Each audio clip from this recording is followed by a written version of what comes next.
3.2 का प्रश्न क्रमांक दूसरा है ना, प्रश्न वाली 3.2। इसमें प्रश्न क्रमांक 2 ये है, प्रश्न क्रमांक 2 में आपको निकालना है एम का मान। किसका निकालना है? एम का निकालना। यदि आपको दिया है, मैं सबसे पहले तो ये दे रखे दो समीकरण, 2x प्लस 3y बराबर 11, और दूसरा समीकरण है आपका 2x माइनस 4y बराबर माइनस के 24, और समीकरण है आपके पास में y बराबर mx प्लस 3। अब इन दो में से आपको ये जो दिया है प्रश्न में, आपको क्या दो इक्वेशन दे रखी है, दो समीकरण दे रखी है, इन दोनों समीकरणों में से हमें इन m का मान निकालना है। इसका निकालना है तो अपने पास दो समीकरण है, और ये जो अपन इन दो समीकरण के द्वारा इस m का मान निकालेंगे। उसके लिए अपने को क्या चाहिए? दो चर का मान चाहिए। सबसे पहले वो निकालेंगे, क्योंकि दो चर इसमें x भी और y भी है। तो अपन क्या करेंगे? पहले तो x y का मान निकालेंगे, तभी तो m का मान निकलेगा। उसके पहले अपन ने प्रतिस्थापन विधि पढ़ी, तो इसको हल करते हैं अपन प्रतिस्थापन विधि से। सबसे पहले आपको दिया है में लिखते अपन 2x प्लस 3y बराबर 11। उसके बाद दूसरा समीकरण आपके पास में 2x माइनस के 4y बराबर माइनस के 24। इन दो समीकरण में से एक को नाम देंगे अपन समीकरण 1 और दूसरी को देंगे 2। दोनों में से किसी एक समीकरण को अपने को लेना है, तो अपन लेंगे समीकरण 1, समीकरण 1 से। आपने पढ़ी प्रतिस्थापन विधि, तो अपन इसको हल करेंगे प्रतिस्थापन विधि से। तो समीकरण 1 है आपकी 2x प्लस के 3y बराबर 11। ये दो पद है बराबर से, इधर हमें x या y किसी भी एक पद को हमें पक्षांतर करना पड़ेगा। और हमें पता है कि जब भी हम पक्षांतर करते हैं तो चिन्ह जो होते हैं वो क्या होते हैं? बदल जाते हैं। तो हम यहाँ से इस 3y का पक्षांतर करते हैं, यह बचेगा आपका 2x, ये 11 माइनस के 3y। x का मान निकालना तो ये 2 बटे में चला जाएगा, तो x बराबर 11 माइनस 3y बटे में 2। ये आपका हो गया समीकरण नंबर 3। x का मान निकाल लिया। अब हमने एक समीकरण 1 ली थी, 1 से अपन ने 3 बनाई। अब 3 का जो x का मान है इसको अपन 2 में रखेंगे, तो x के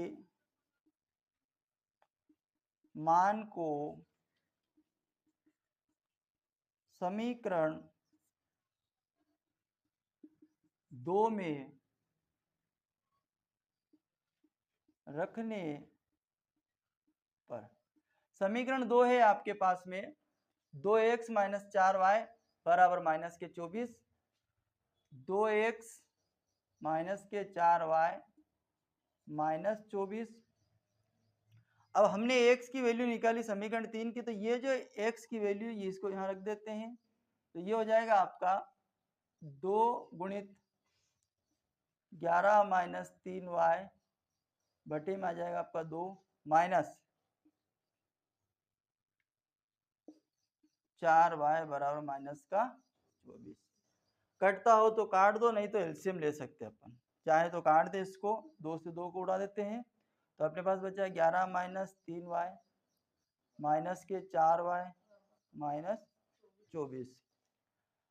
यहाँ से ये दोनों जुड़ जाएंगे तो माइनस के 3 और माइनस के 4, तो माइनस माइनस प्लस होता है भैया, 4 और 3 हो जाएंगे आपके पास में 7y बराबर इस 11 का अपन पक्षांतर करें तो माइनस के 24, और 11 इधर आएंगे तो माइनस के 11। ये दोनों जुड़ जाएंगे तो इधर आ जाएगा आपका माइनस 7y बराबर ये माइनस माइनस प्लस, तो 24, ये हो जाएंगे आपके 35, माइनस के 35। हमें y की वैल्यू निकालना है, तो ये y यहीं रहेगा, ये माइनस के 35, और ये 7 जाएगा बटे में, तो माइनस के 7 बटे में जाएगा। माइनस माइनस प्लस, 7 से डिवाइड करें तो 7 पंजे 35, तो हमें जो y की वैल्यू मिली वो आ गई आपकी 5। एक चर का मान पता चल गया अपने को। हमें x का मान निकालना, अभी ये फ्रेश मान नहीं है अपने को, पूरा मान एक साथ नहीं दिख रहा है ना ऐसा जैसा। तो अपन उसको, इस मान को अपन करेंगे समीकरण 3 में। तो ये जो y का मान है, y के मान को समीकरण 3 में रखेंगे। समीकरण 3 है आपके पास, समीकरण 3 में रखने पर समीकरण 3 है आपके पास में x बराबर 11 माइनस 3y बटे में कितना आ गया आपका 2। अब अपने पास y की वैल्यू पता है भाई 5 है, तो रख देंगे x बराबर 11 माइनस 3 गुणित y की वैल्यू 5 है बटे में 2। y बराबर हमने कितना रखा यहाँ पे 5। ये हो जाएगा आपका x बराबर 11 माइनस 5 का मल्टीप्लाई करेंगे तो हो जाएंगे आपका 15 बटे में 2। तो यहाँ से आपको x की वैल्यू जो मिलेगी वो आ जाएगा, x का मान आपके पास में 15 में से 11 कम करते हैं तो अपने पास बचा माइनस का 4 और 2 से डिवाइड करते हैं, 2 दूनी 4। तो ये जो मान मिला आपको x बराबर ये माइनस के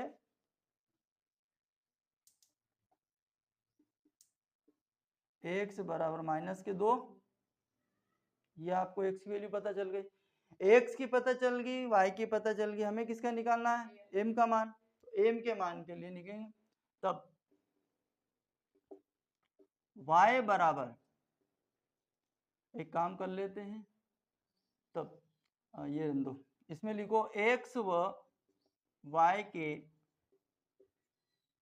मान को समीकरण y बराबर mx प्लस 3 में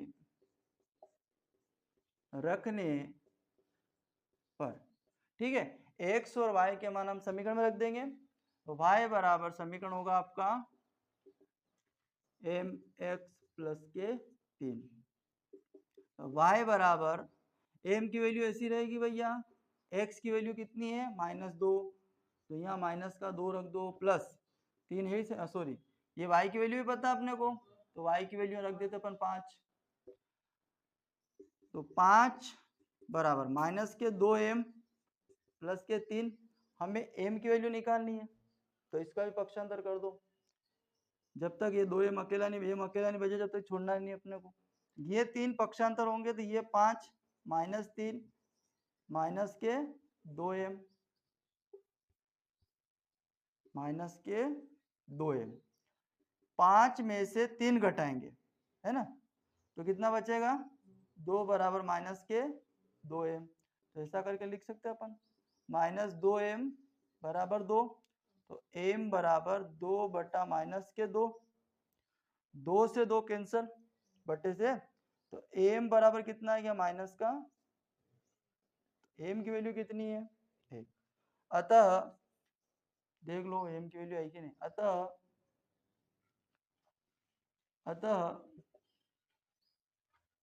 m का अभिष्ट मान -1 होगा।